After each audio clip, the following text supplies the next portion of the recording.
રાજપુર જેલની બહાર સીન સપાટા કરનારા લાલુ જાલિમ ગેંગના ગુસ્સી ટોકના આરોપી આશિષ ચિકનાએ માફી માંગી. આરોપીનું સ્વાગત કરનારા 9ની અટકાયત. 4 ગાડી જપ્ત.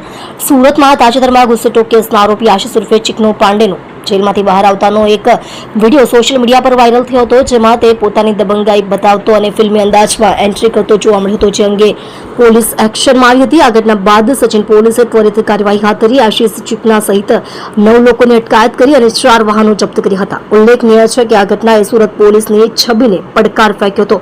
પોલીસે તમામ આરોપીઓ પાસેથી જાહેરમાં માફી મંગાવી. આ વિડીયો વાયરલ થતા સચિન પોલીસ સક્રિય થઈ હતી. પોલીસે તાત્કાલિક વિડીયોમાં હાજર તમામ લોકોની અટકાયત કરી અને કાળી કાચવાળી તેમજ નંબર વગરની ગાડીઓ જપ્ત કરી હતી. આશિષના સાગીતોની પણ અટકાયત કરવામાં આવી હતી. પોલીસે તમામ આરોપીઓ પાસેથી જાહેરનામા માફી મંગાવીને કાયદાનો ભંગ કરનારને સ્પષ્ટ સંદેશ આપ્યો છે કે કાયદો સર્વોપરી છે અને કોઈ પણ ગુનેગારને આ પ્રકારની દબંગાઈ ચલાવી લેવામાં આવશે નહીં. મારું નામ આશિષ ઉર્ફે ચિકના ઉમાશંકર પાંડે, રહેવાનું 175 ભગુંબરા પલસાણા, સુરત. હું ધારના ગુનામાં કડોદરા પોલીસ સ્ટેશનથી લાજપોર સેન્ટ્રલ જેલ ખાતે કસ્ટડીમાં હતો, જેમાં મારા જામીન મુક્ત થયેલ. હું જેલથી બહાર આવેલો, મારો વિડીયો વાયરલ થયેલ અને એમાં કંઈ કાયદા વિશે કંઈ ખોટું હતું. એમાં પોલીસે અમને પોલીસ સ્ટેશને બોલાવીને એની જે કામગીરી હતી એ કરી.